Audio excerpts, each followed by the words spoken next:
Yeah. So we will. So welcome to this evening's meeting of Policy and Performance Scrutiny Panel. You all know me, I'm Richard, and I'm the chair. Our vice chair said apologies, so Councillr Asman has kindly offered to be our vice chair this evening. So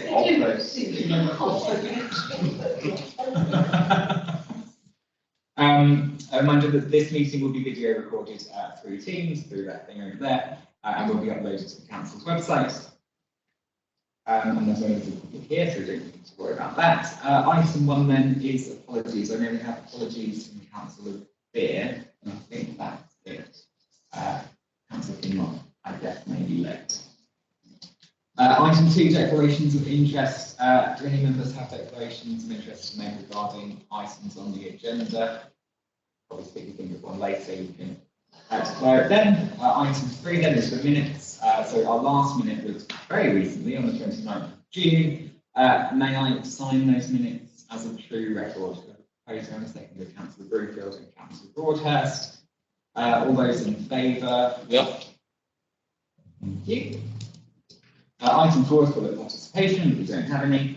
Item 5 is my chair's report. I don't have very much to report, but I didn't report last time. Except so this is our last meeting before the summer.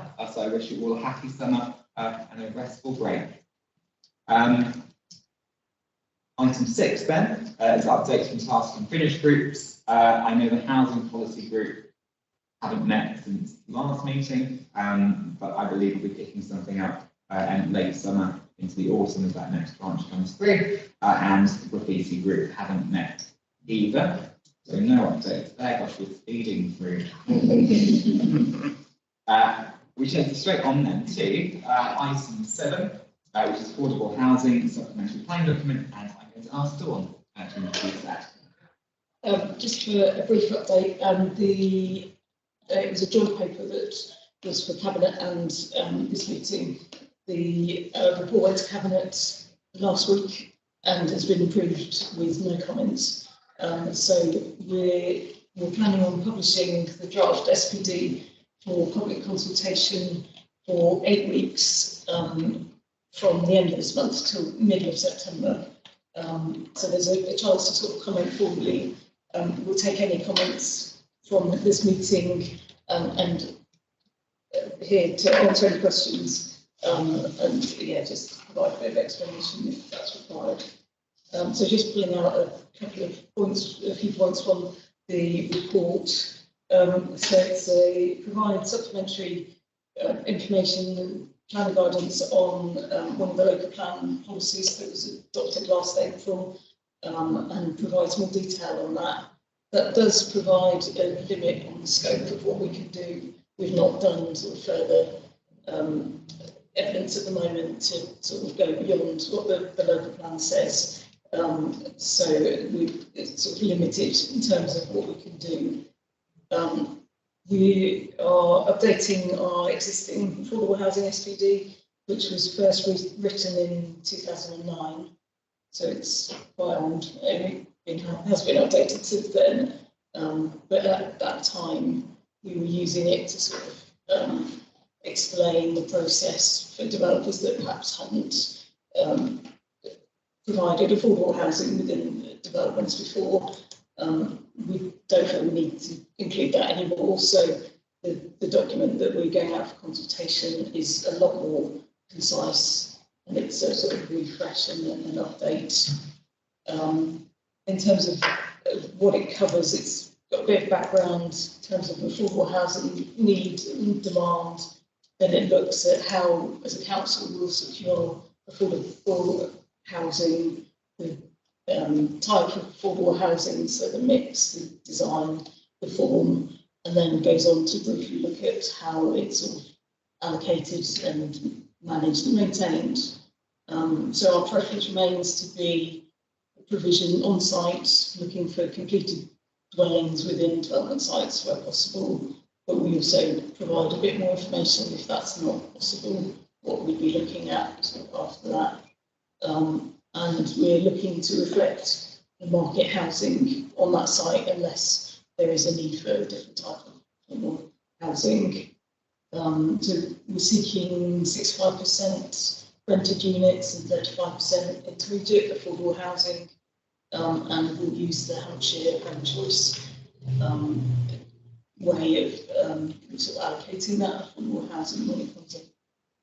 I think that's probably all I want to say. You know, it is very much a sort of refresh of an existing document, bringing it up to date with the local planning policy, and providing the update to reflect how affordable housing sort of changes both in delivery and how it's made available, and updates the SPD to cover that.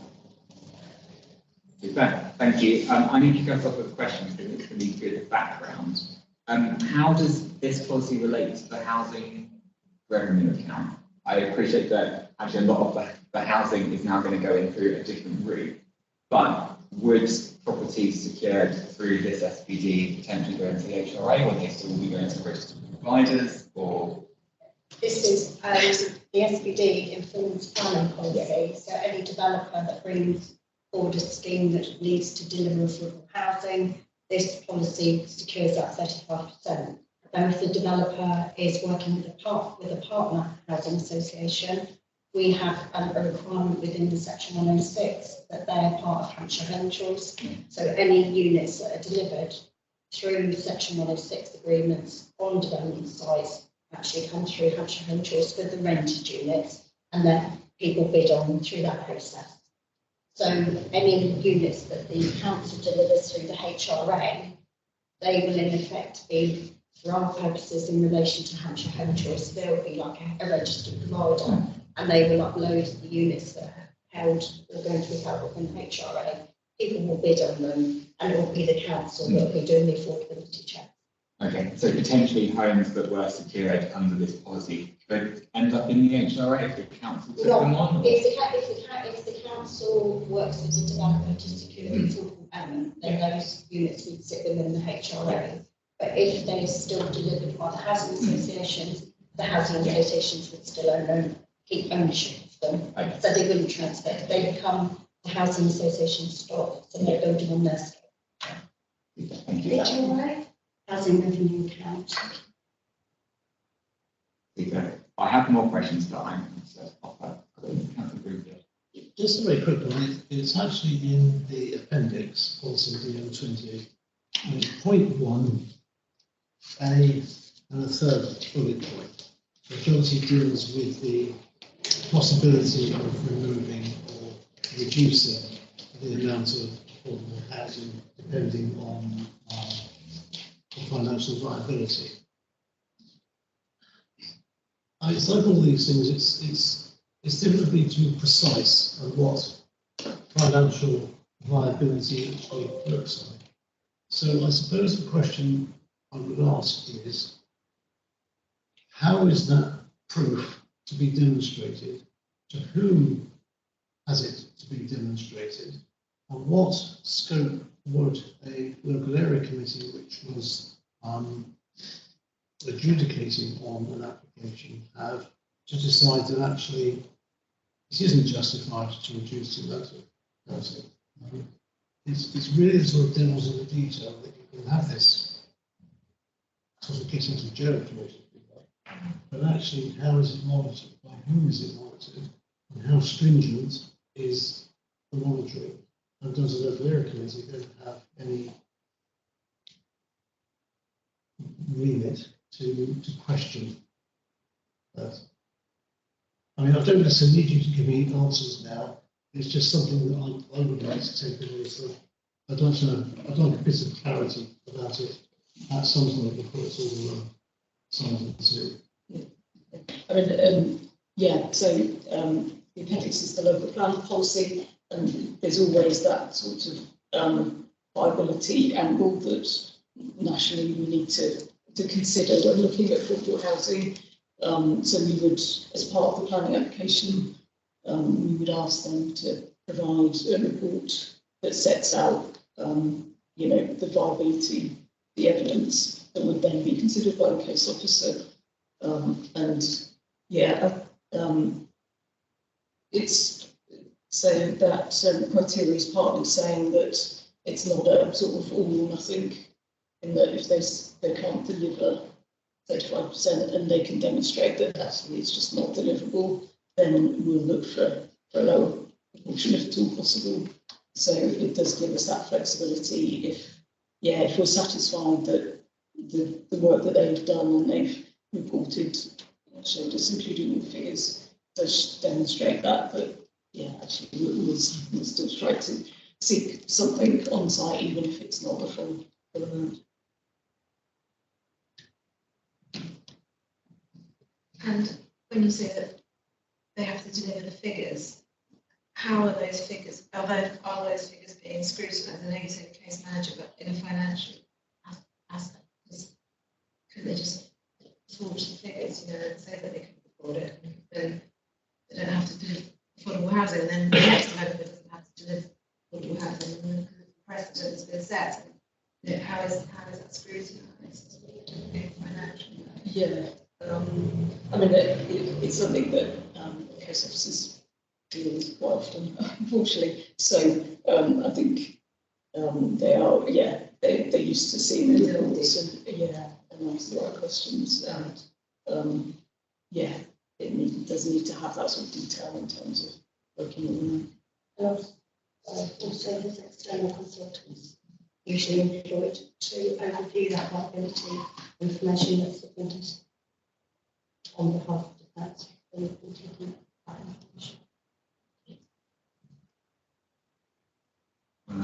I have a couple more. How does this relate to social housing? Is social housing a subset of the overall affordable, or is it some other way? Affordable and social is all expert terms that are used in. You could talk about social housing, but you can talk about affordable housing. It's generally much the same thing. Okay, but there would be bands within that, so different levels of rent, for example, based on market rate. Yeah, affordable housing is delivered at 80% of market rent. Social housing is delivered at a lower rent. Government some years ago brought up within the NPPF made affordable rent an acceptable form of affordable housing on the back of sort of trying to reduce the level of grant that we've been having to be used to deliver affordable housing. So there will be housing associations that have stock that is still at social rent levels, because it's old historic stock, and they will relet those social rent levels. The majority of new build stock that comes through will be at affordable rented levels, because obviously they don't get grant to go into those units. But if they do secure additional money from Homes England, they are able to deliver some units of social rent. So we've seen a mix of rent levels on the adverts. If you look at the adverts, some will be at social rent levels, some will be at affordable rent levels. So there is a bit of a mix. But then when people are bidding on Hampshire Home Choice for properties, they can see what they're bidding on, and they can then obviously make a choice as to whether they believe that that's affordable for them or not. Okay, so these other schemes, this other funding, obviously with the funding we were looking at for One Horton Heath, for example, not available for homes that are secured via the Section 106 route. Generally, the principle, as I understand it from Homes England, obviously all these things change, so it does come with a caveat, is that Homes England's view is that if homes are delivered through the planning process, are tied up within Section 106, in fact, the development is offering you subsidy. The development is offering that subsidy to deliver those homes, and they wouldn't generally put grant into those homes. Yes. But they do make allowances. If the whole scheme were to be delivered as affordable housing, then the sort of housing associations are able to use grant for across the whole scheme. That's a slightly different scenario. But I don't have direct contact with them in terms of the grant conditions and those sorts of things. But as a broad brush, that is my understanding of how they generally operate. Right. So in general, we wouldn't expect the homes, at least given the current circumstances, secured through this SPD to be at that 60-something%. We'd expect them all to be probably at the be affordable rent, yeah. Okay. Yeah. Thank you. And then the policy prefers where it can't be delivered on site to receive land instead of a financial contribution. I wonder what the rationale for that was. I know that around, for example, sports provision is often better to have the financial contribution than another one. I just wondered what is it about this case that means we have the land? In all the time that I've been here, we've never had a land alternative offered. Right. But I think for us, it's better to get units on site than it is to get the money. You know, if a developer can deliver us units, and if they say, well, actually, we can't do it on this site, but actually we've got another scheme and we can deliver units there, that is preferable. So I think it's just with belt and braces, we put it in. So in my experience in the time that I've been at Eastwood, which is some considerable time, we've never had that as an alternative. It's generally most of our provisions on site. Okay. Okay. So it's a novelty value. Yeah. Super. And then this is a minor point. Part of 3.3 mentions the Hampshire Council register for sheltered housing. I wondered if part of that actually belonged in section 4, which talks about management of the stock. It's very much doesn't really affect the policy substantively. Well, that's Hampshire Register. Hampshire Register.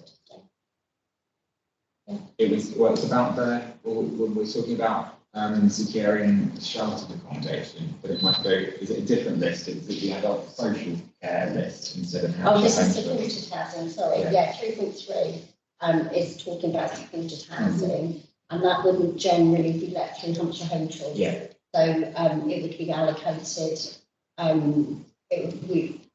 think there's different panels that allocate to supported housing. So I think it's just making the point there that supported housing doesn't get advertised in Hampshire Home Choice. Yeah, I just wondered if that point belonged in section 4, which is about how houses are managed. Oh, I see. Okay. Oh, sorry. Yeah.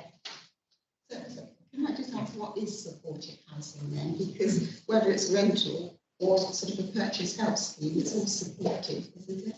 What does that term mean? Normally supported housing would be housing that has someone either that visits the property or someone that manages the property that provides an element of support. So there are some organisations like we've got a sort of charity called Pledge that provide housing for young people in the borough, and they actually provide an element of support to those people that are living there to help them move on to independent living at some point in the future. Can I just supplementary? Well, no, just you've answered a couple of mine anyway, because I was curious about the distinction between social and affordable, so that's cleared out. And then you answered 3.4. In Appendix D and 2.8, it mentions that developers might choose to offer more affordable housing than is required by policy. Is that common or uncommon? I would have thought they're in it for profit, and how often does that happen that they offer more? I think what we're finding at the moment is that schemes are coming forward that secure 35% affordable housing, but the housing associations have signed up to and do have strategic housing money from Homes England, so that's enabling them to deliver more than the 35% affordable housing. So that means that they've got money available either to develop the scheme themselves, delivering more affordable, or sometimes they can do a deal with the developer. So at Orley Park, It's complex. yeah. Just me starting out on this. Sorry. So at Orley Park, for example, Vivid were able to, they had some grant money available, and they were able to negotiate with the developer to buy some extra homes that would ordinarily have been delivered as market homes, and they then delivered them for rent and shared ownership. So they came into the affordable housing stock, but they weren't part of the planning requirement, so they were delivered in excess of the planning requirement. I see. Okay. Can I just ask one more? Okay. I was just curious actually on 3.620. Does the council consider that these small clusters of affordable homes pepper plotted on a development? I'm interested in that pepper plotting. Does it encourage residents to mingle more with those in the private housing and vice versa? So rather than having a one-off affordable housing area and separate private housing area, has pepper plotting been shown to have improved community cohesion? Is there any evidence of that? I haven't got any tangible evidence. I just wondered because I so often hear private owners say, "Oh, there's social housing nearby." I think that's wrong, but there's prejudice, and I wondered if by pepper potting it actually helps diminish or ameliorate that prejudice, or whether it doesn't work. I was just interested in the social aspect. I think sometimes to a certain extent it can come down to the tenants that are in the particular people. Yeah, unfortunately, I think that's the nature, that can be the nature of things. But I think our view is that obviously if you can pepper plot it throughout the development, you're giving everybody access to the various facilities that might be across the development, and also you're creating a community, neighbours. Yeah. So we're trying to create communities. I just wondered because sociologists, I don't know if you've heard of Cllr Broadhurst, but they talk of theoretical class systems where people choose to mix with people like themselves with similar jobs, similar interests, similar salaries. And I thought, oh dear, does it work? This pepper plotting. I think so. It's an interesting concept. Yeah, I mean, it's something we have tried to achieve on all the developments. But it's not proof to see if it's working. No, but I think I'd like to think that actually people, are mixing with each other within that community by virtue of the fact that, your neighbour could be someone that owns their own home, and you could be a shared owner. You don't necessarily need to be in rented accommodation. So I think it's about trying to give everybody, as I say, equal access to the facilities. Yeah. Okay, thank you. Sorry, I didn't mean to. Can I just say something about pepper potting? It isn't what I was going to say, but my wife was brought up in Monk's Way when it was a council estate, and I worked with a lot of people who were brought up on the Nightingale estate, the birdcage as everyone called it. And in those days, if you have one of those addresses, there was no doubt about it that people looked down on them. So pepper potting, to me, makes it better for those people, because of some lovely people on the Monk's Way estate, where my wife was brought up, some lovely people on Nightingale Avenue estate. But they were always branded because they came from the council house. And I think pepper potting is good. But the thing I was going to ask about, being down the school councillor, where we don't get much in the way of development, particularly big enough to provide housing. My understanding that has been for several years, and I just want to know whether I'm right. If it is housing, affordable housing, social housing, whatever you like to call it, it actually has to be built to a slightly higher standard with bigger rooms, because you have to allow, a bedroom has to be big enough for a wheelchair to get all around the bed. The bathrooms and kitchens have to be big enough for someone in a wheelchair to be able to manoeuvre and cope. Which I know we used to find years ago that developers didn't like it because they wanted to build little tiny flats for people, and they didn't want to build houses for what was then social housing because they couldn't get so many in. They had to make the rooms bigger. Is that still the case? The existing supplementary planning document seeks to develop for affordable housing to be delivered to lifetime home standards. So that just meant that they were adaptable and future-proofed. And I think to a certain extent we have been achieving that. They're not fully wheelchair homes, but they do lend themselves to adaptability going forward. They have to be big enough, I think was the word, so that there was full access to a bed on all round the bed from wheelchairs, so it did tend to make the bedrooms a bit bigger.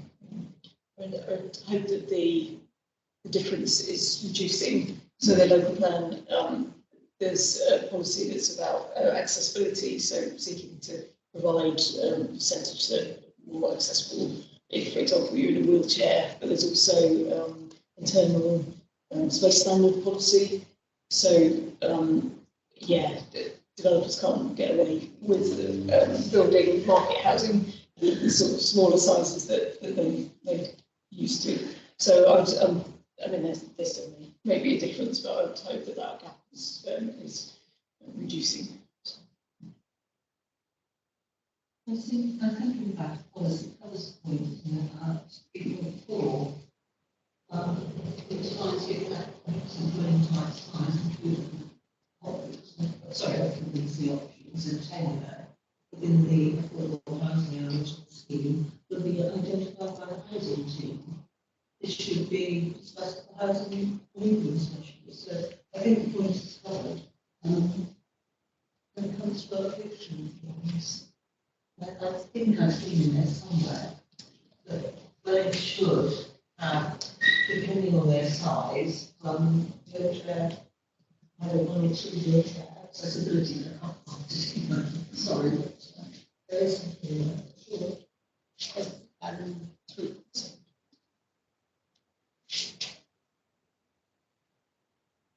Yeah, 3.7, which is a bit further down, aligns to the local plan policy about delivering wheelchair accessibility. So there's a bit of a mix. Thank you. One more from me, which Cllr Reynolds reminds me of. 3.6, we say on larger sites, the affordable housing should be distributed in clusters of no more than 10 to 15. To my computer programmer brain, that is logically equivalent to saying no more than 15. What's the role of that 10? I think it just gave us a little bit to go. If you've got like, if you come up with a small number, you know, if your 35% is a small number, ideally you would, if it was only due to deliver 10, you would try and maybe not try and get it split a little bit. So yeah, I think it's, yeah, so if you had to deliver 12, so I'm getting if you had to deliver 12, you try and say maybe we could, but we can change it. It's fine. Yeah. Would it not make sense to say ideally between 10 to 15? Because it seems to me that fewer than 10 is probably not quite. So if 15 is a maximum, I would have thought between 10 to 15, not a figure of no more than 10. What would be the intent there? Would we consider it better to have a few groups of 4? I think to a certain extent it's very much led by the development, and there are times when we may not get 15, we might have more. So if you've got a block of flats and if the affordable housing is being delivered in by way of flats, you can't split that because of the management issues. It's easier to have them all in one block. So I think it's just a bit of a negotiating tool that we sort of try and use when we're talking about how we'd like it to look. Could we say typically not more than 10 and go in with the lower bound? Then you're a bit stronger since we accept that all of these things are open for negotiation anyway. Good. I have no more comments other than to say I think the general thrust of this is right. Thank you. It feels like the right approach. So happy to note it with those few things we discussed. Will they go into the consultation and be picked up at the end? Happy to record the sort of notes in the meeting as your comments. I mean, if people want to put separate responses in, then great. But yeah, we can. Okay. Thank you. Well, thank you both very much for coming along. You're welcome to stay for the next item, please. Don't feel you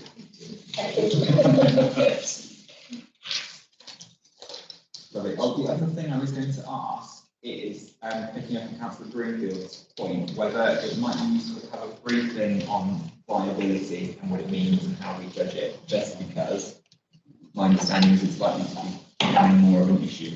And it would be helpful for members to understand sort of how it's dealt with and what questions to ask and things. Maybe that comes to you. Thank you. Good. In that case, we move on to item 8, which is the empty property strategy. Yes, so this is Cllr limited homes strategy. Oh, yeah. Because it changed its kind of partway through going through those kind of things. This is an updated strategy. The previous strategy was issued and approved in 2016. So we are quite overdue for a review and an update on it. It's not in relation to the requirement for us to have a strategy, but it is best practice, and most local authorities have some form of policy or strategy around how we approach handling empty homes. The strategy is limited to just talking about domestic empty homes, which is why it's empty home strategy, and just try to avoid that confusion. Mainly because the elements that this is talking about fall under the work of the Housing Standards Team, which primarily work under the Housing Act, which is limited to domestic dwellings. The main changes from the previous strategy that this policy and this strategy is looking to do is principally a slight shift in how we approach handling reports and proactive work around this, in that previously it was a quite admin-intensive, paper-based exercise. We'd get a big list from the council tax, it'd be a massive letter drop, and then chasing up those that we didn't get response from, and then obviously launching to those that we did.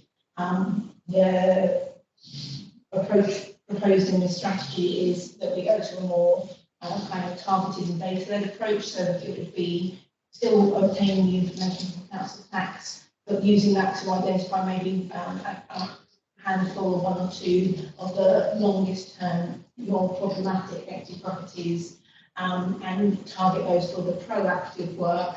And then the other part of the targeted and kind of information-led aspect is when we get reports from members of the public is having a scoring matrix, not as a deciding tool in itself, but as a tool to help the officer to try and essentially have a bit more consistency around how we prioritise the work out where the amount of resources that it's worth putting into that particular complaint report, or whether we treat it more as a thank you for the information and we'll keep it on review, and when we have more time we'll look into it further. Part of one of the appendices gives you an overview of the matrix, and I'm sure there'll be questions on it. But those are the two main changes in the approach. The action plan has been updated. The previous one was quite limited, so I've altered it a little bit, but equally still trying to keep it within the reality of what can be achieved with the resources we have available, and more specifically emphasising in the strategy a clearer communication approach around how we promote when we do successful enforcement action through the communication schemes, and also regular, so it's proposed in the action plan to be a yearly kind of promotion and communication marketing drive with the team to remind people about the support aspect, not just the enforcement side, but what supporting systems we can help you to bring properties back into use. Yeah, any questions about that? Super, thank you. Questions, comments on this work? When you say you find empty houses because of council tax, is that non-payment of council tax? Sometimes, so one of the things we've been piloting over the last 2 years, and again it's being kind of embedded more specifically in the strategy, is we've got a multi-team panel, it's called, I'm sure there's a better name for it, but currently it's a panel of representatives from our housing standards team, so myself, council tax, our planning enforcement team, and our environment team, which deal with the nuisance retroactivity, that side of things, as well as legal for legal advice. So sometimes officers, if we've had if we were aware of a property from one angle, we'll bring it to the multi-team panel and then we might discuss about whether it also needs other enforcement action. I do yearly statistics just to help us keep an idea of what the current context is for the borough around empty homes, and so that pulls out all current properties that are recorded as empty on council tax. So where a property is unfurnished and unoccupied, it's noted on council tax, and then once it's been more than 2 years unfurnished and unoccupied on council tax, it has the long-term empty property premium applied. So they have to pay slightly more council tax. And it's those sort of figures that I can pull out, and again, that helps us to identify those that are sitting there particularly for a long time that are needing to be moved on. To be honest, the ones that are the more problematic and the ones that we are likely to target for proactive work are also going to be ones that we are already aware of because of complaints elements of the impact of the neighbourhoods we're already being aware of. But it's just another angle by which we might be able to identify those that are worth spending proactive time on and not just reactive. I know you can't generalise, but why are properties left? There's a good number of reasons. It can very much vary. Sometimes it's a case of a family member's died, and there are very large complexities in if they haven't left a will, if there's a large extended family who have disagreements about how they want to deal with the property. Equally, it can be people who have left the home for other reasons, are residing either elsewhere in the borough or in other boroughs, but the property has basically been ignored for the sake that it's too stressful for them to deal with. Quite a lot of the ones that we deal with on the reactive side tend to be the ones where the owners have their own vulnerabilities.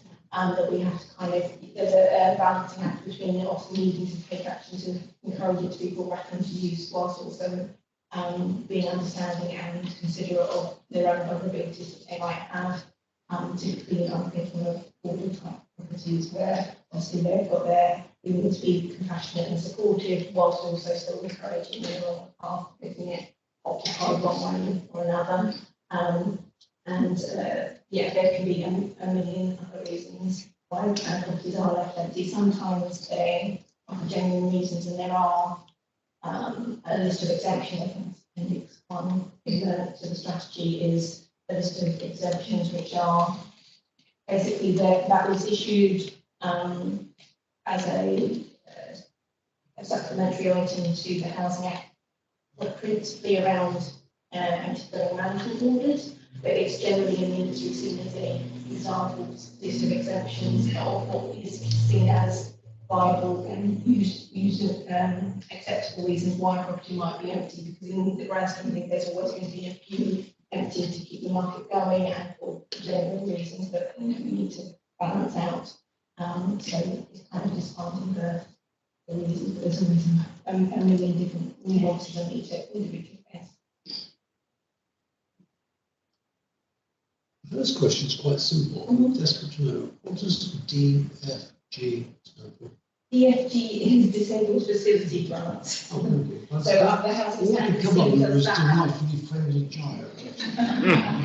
No, it's a bit too long to fit on the ID card, so let's sort them down. So you'll always be DFG today. And the question actually is, on the list of exemptions, quite an important list, the property is owned by a charity or housing association. Now, given the shortage of social housing, I would have thought actually the opposite rule should apply, because housing associations shouldn't be leaving properties empty for ages. No, I mean, what most housing associations would have is their own voids policy, and they are very keen to ensure that they don't have any long-term voids, because obviously that's a reduction in revenue for them. It is exempt through the parts of the legislation that we use for the higher level of enforcement. So your compulsory practices, your empty dwelling management orders, your enforced sales. The legislation precludes us from taking any action against a registered provider or a charity. It wouldn't stop us being able to take enforcement action on the lower level enforcement. So if there's an overgrown garden, in terms of like activity, or if it meets the criteria for such a nuisance, we can still take those actions. But if we find a long-term empty property that happens to be a housing association, and if there are larger housing associations in the borough, so Vivid and Agri, we've got quite good lines of communication to kind of have more of a conversation about why. Sometimes there are genuine reasons why it's taking us slightly longer to go through the voids process. But for most of the time, it's a case of just having a conversation to find out why and if there's anything we can support with. But equally, like I say, we can still take action for the impact it's having, but can't do anything about the fact of it being empty. And here's an existential question. Is the mortgagee the person who takes out the mortgage or the person who issues the mortgage? I ask that because the last point is the property is mortgaged and the mortgagee has repossessed the toilet. And I just don't know which is the mortgagee. In terms of the regulations that provide that list of exemptions for empty dwelling management, or they define it as the person providing the mortgage. So it's basically the home's been repossessed for. Yeah, I mean, it's obviously it is. I'm just wondering whether PE and care. I mean, I can certainly change the wording to make it clear if you think that's an element. The trouble is, it's quite clear. It's just me being pedantic. I assume you don't know. Thank you. Another one. Smile. Thank you.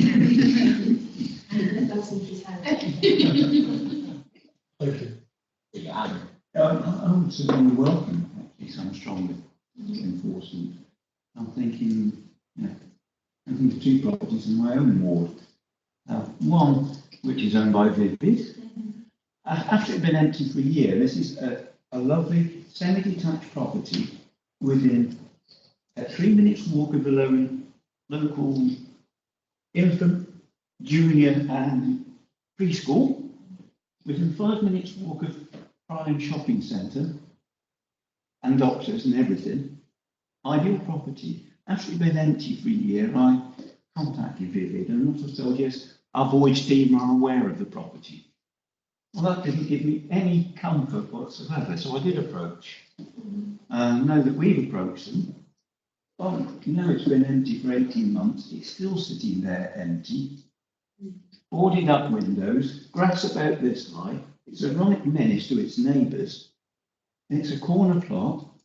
Trying to get Vivid interested in doing something about it. I hope we can actually put some pressure on. I'll be honest, I've approached the local press to try and get them on the Vivid because the people around there are just sitting fed up of looking at it. It wasn't fair to the people living in the house next door. It's a semi-detached. And then there's another well-known one on Bodycoats Road, which I look at every time I come out of the close where I live. It's been empty, I think, now for at least 15 years. We've had several goes about it because it's got broken windows, some boarded up windows. You can imagine what the garden looks like after that many years. The whole site is overgrown. Next door neighbours complain about rats, which they're bound to. And I know that we've had several goes at that house, but it's still empty and nothing gets done. I just want to see, I welcome the policy, but I want to see it being enforced rather than talking about it. I mean, the one with Vivid, I'm vivid about it, yeah. Yeah. I mean, it is freaking annoying because I go past it regularly, I'll pass it tomorrow. And you just see it there, and then all the neighbours, for the neighbours looking at it, it's grass now about that high, boarded up windows. What the heck image does it give? And it happens to be on a very prominent, corner plot. And the other one, Bodycoats Road, is, I think, well known to the council. I know it's been reported many times. And my wife was a councillor, she had several goes at it. I've had a go at it since I take over on that ward. But it is very frustrating. Well, obviously, I can't speak to individual cases at this meeting, but the hope from this strategy is that part of the action plan is, one of the actions is to ensure that clear procedures and documents are drawn up and in place so that officers can have a clear path for those higher enforcement actions. We have, it has been a struggle for taking higher enforcement actions such as a compulsory purchase or enforced sale in the past, partly down to the ambiguity, shall we say, as to the process for which to do so, and partly down to the resource requirements. Any of those higher level enforcement actions do require a not inconsiderable amount of money from the council up front. Yes, we will get the money back eventually, but it is something that has to be done up front. So part of the strategy is those high levels. One will have a very clear route for authorisation for getting those agreements, and that will make it easier. And the hope is to make it easier for officers that when we get to the point where we do need to consider those, we've got a clear route by which we can get through that point, and hopefully those harder cases don't sit around as long, and they don't take as much officer time, because we've got a clear path to get to that higher end. I can't guarantee any particular outcome for any particular case, obviously, but that is our hope in the strategy, is that those higher level actions are strengthened and made clearer, so they are more able to be taken on appropriate.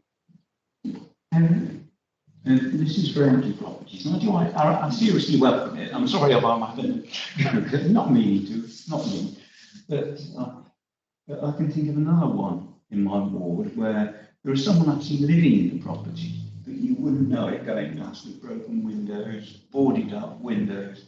The property has been a nightmare again for about 10 years. 4 years ago, we were going to take enforcement action. We were going to do the work and put a charge on the property. It just never happened. And I think that is also something which needs looking at. Because again, for the neighbours, it's a nightmare. I mean, when somebody is residing in the property, it would fall within other enforcement purposes.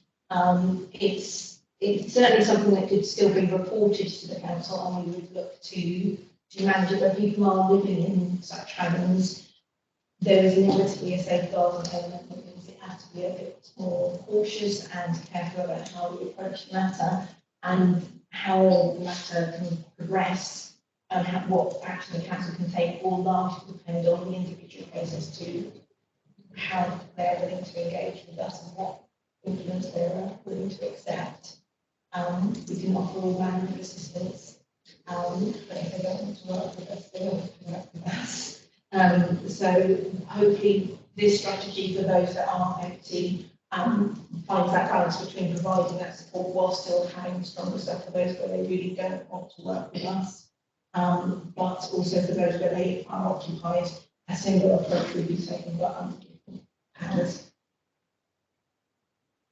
Just out of interest, how common are these empty properties? Okay, so in terms of comparison, we are, I think I put in the report on the strategy, we have the second lowest level of empty homes in Hampshire, Tasman being one below us.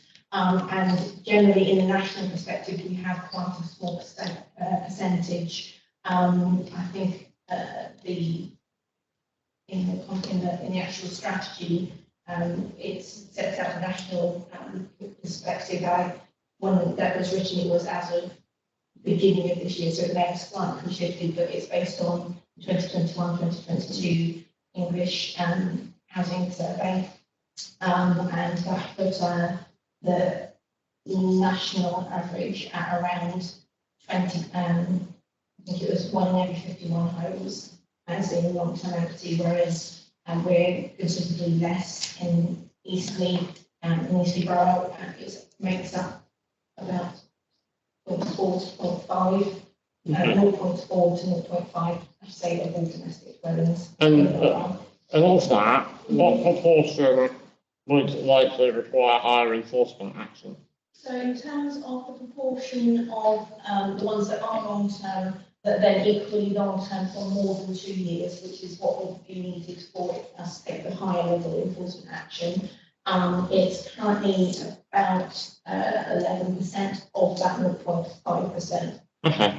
So it's a relatively small in the grand context of things, but equally, if you're in a community where you've got 1 or 2 and they sit there, they've obviously got the potential to create other wider impacts. So there's still a necessity for us to focus on those that are, like Councillr Broadhurst mentioned, those that are more impacting on local communities, both in visual and other aspects. Okay, great, thank you.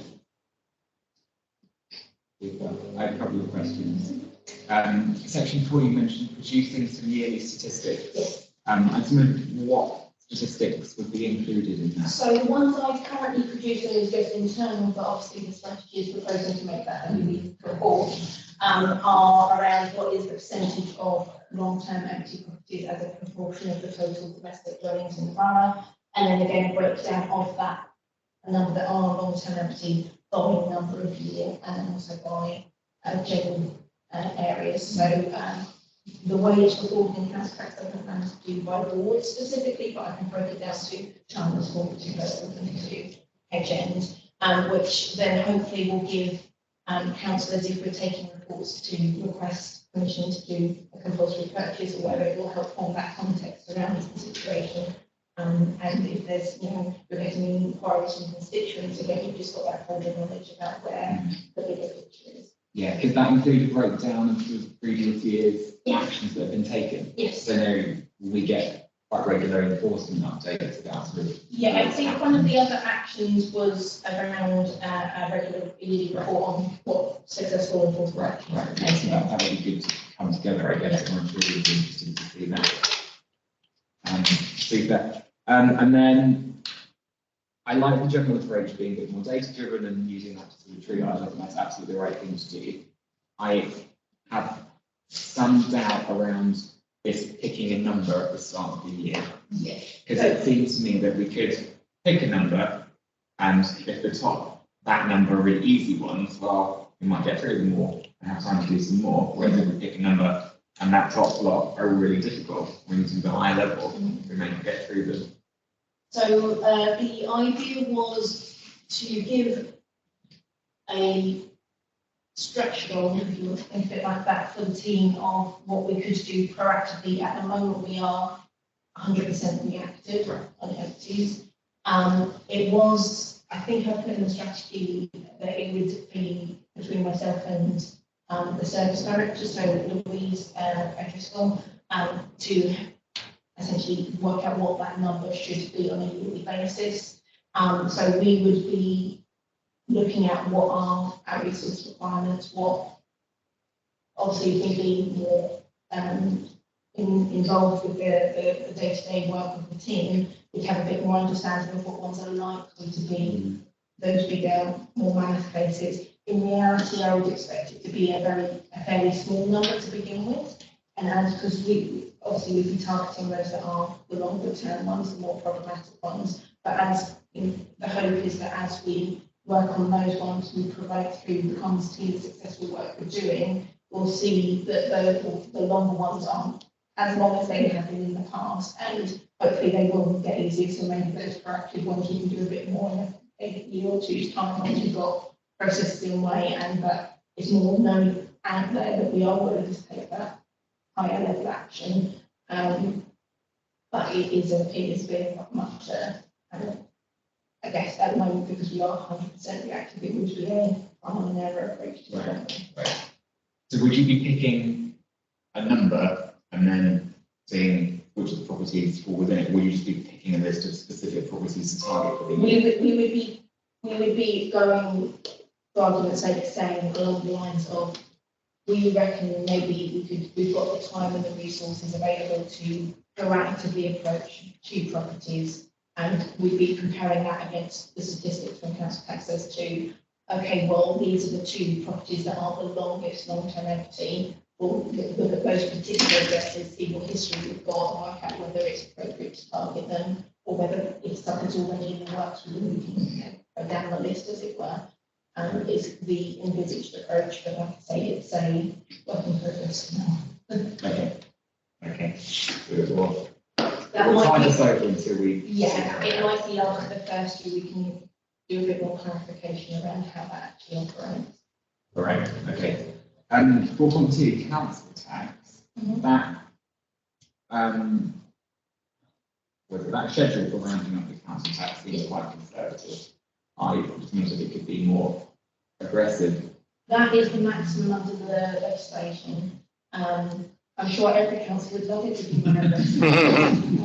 But at the moment, we are literally only operating at 50% after 2 years and nothing more. So we are doing considerably less than a lot of our counterparts. I know the council tax manager is quite keen and supportive of also adopting this approach. But this is what is the maximum we're allowed to do under the current regulations. Obviously, if they get updated, I'm sure there will be appetite for increasing further. But yeah, this is we're basically doing as much as we're able to.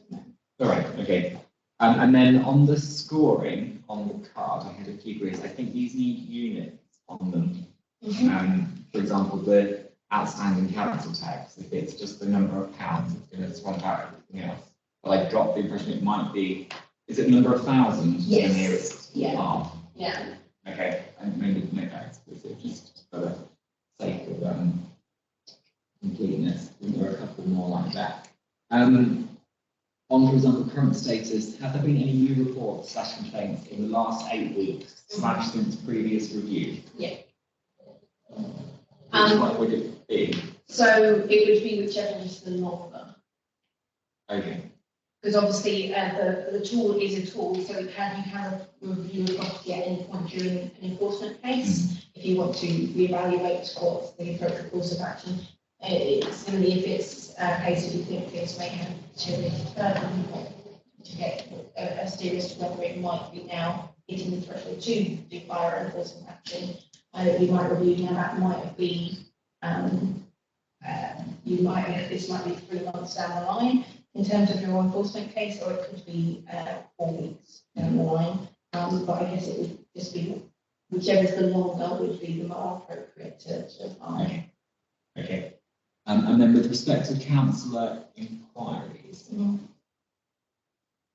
I often ask questions just because I'm curious and wouldn't necessarily So on score. when we say councillor inquiries is when it's more reporting a property by a councillor, or constituents come to you about a specific property and you've asked us to investigate and open a case for that. Okay, so more sort of councillor concerns or requests for enforcement perhaps. Because I was just thinking, I can get 3 points just by asking some questions. And then I wondered, similarly, on number of complaints, whether that's perhaps open to one person very vocally lodging a complaint,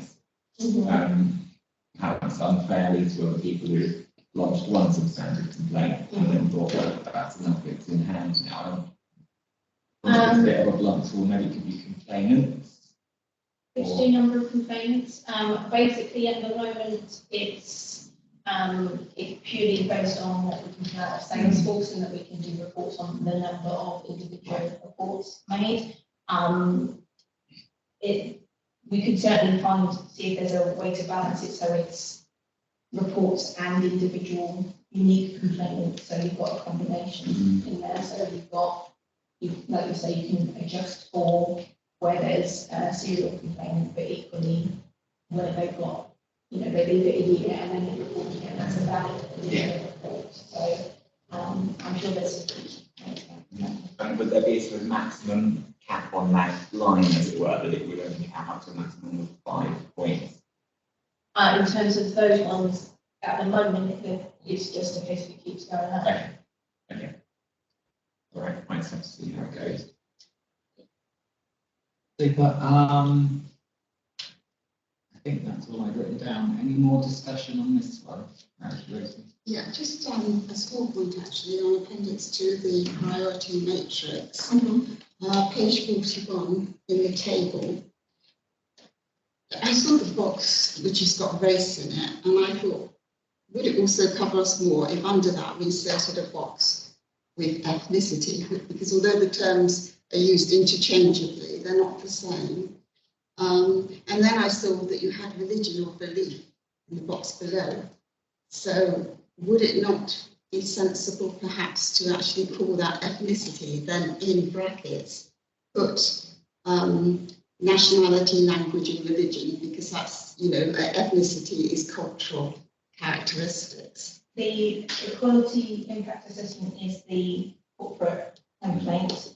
My understanding of it is that those categories are aligned to what are the protected characteristics under the legislation. So it helps us to demonstrate that we are complying with the legislation by keeping those titles accurate to what are the protected characteristics. I just want you to show it on here because religion and belief is cultural characteristics, which is ethnicity, isn't it? So, Like I say, it is aligned to the Equalities Act and the protected characteristics is specified under that. Ending or bending in the law, which is not what they mean to a sociologist. okay. Any more? Yes, Steve. Yeah, a couple of things. The first one, perhaps that's what the gentleman was talking about, which is reporting. One of the things every time we have reports, and I ask for, is comparison with similar authorities. Because it's nice to know that we've done 10 this year compared to 6 last year. But if Aaron or West Oxfordshire or somebody are doing 20, they're not doing so well. So as are obviously our national figures, at least. I can certainly do comparisons based on the proportion of empty homes. That would be dependent on when the English Home Survey is released by central government, but that's where I got the comparisons for the strategy. In terms of enforcement actions, I can certainly ask my counterparts, but whether they would be willing to share that with me. No, just a broad picture of it. Yeah, but certainly in terms of proportion of empty homes, in terms of whether they've got 100 more or 100 less or whatever the figure may be. Yeah, and also if national figures are going up and we're going down. The second thing came back, I was thinking about the number of reports you get, because without being unkind, I suspect there are parts of the borough where you get people reporting much more quickly than in other parts. So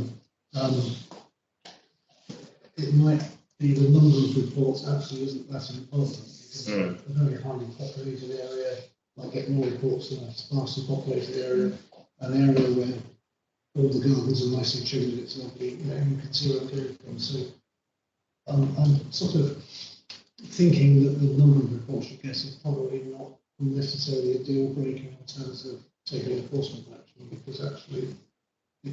I mean, that's part of the matrix is hopefully to try and balance both showing that there's a history of it impacting on the neighbours and or the local area, and also the a lower element where it's broken down into the individual teams where there are factors to consider as to, well, we've only had one report, but is it a public health risk? Is there a fire concern? Is there a social behaviour going on that we need to, that would weight it more as to appropriate to take that action? Most of what I've included in the matrix are kind of like the starting questions, shall we say, in terms of if we were to go down the compulsory purchase route or an enforced sale, we would have to show to the relevant bodies that we have to go through for that action, that we have got a substantial history, that there is local support for taking such action, or that there is a significant public health aspect that we're having to, which is justifying that higher level action, particularly down the compulsory purchase route or the enforced sale route, because essentially by those means you are forcibly removing somebody's financial assets from them. You have to be, there is a very high bar that we have to show that it's justified and proportionate to be able to balance that against someone's human right to have a property and use it as they choose. So that's why some of those questions are in the matrix to help evidence and support that. Well, if we were to go down. And then the last thing for me is page 43. I just need to change the name of the corporate director. Page 43, you just need to change the name of the corporate director. Ah, yes, definitely has now. Yes. Her memory lives on. Super. So my sense is that another. Yeah, I just have a quick question. When you do make a compulsory purchase, is that then, it obviously belongs to Eastern Broadhurst, do you normally sell that on or rent that, or what happens to that property? So hypothetically, because whilst I've been at the council, we've never done one for enforcement purposes. But the approach is that if it's a compulsory purchase order that we're going for, then it becomes the property of the council. It would then be dependent on what the business case was that we got for the authorisation to do the compulsory purchase as to whether it was a then sale on at auction or whether it then, I would imagine, given that we're reopening Cllr, there might be more appetite depending on the condition of the property and where it was as to if staying with the council and us to bring it up to standard and then letting it. If you go down the enforced sale route, typically it never becomes the property of the council. Enforced sale route is only an option where there's a debt to the council. Typically council tax arrears, but it could be from previous enforcement action where we put a charge on the property. We are essentially exercising a similar right to what a mortgage company might exercise in terms of requiring our debt to be paid now, which also is property to be sold. So it never becomes our property through that process. We just get the legal authority to be able to put it up for auction, and it will go through an auction at that process to ensure that it gets the best price on the day.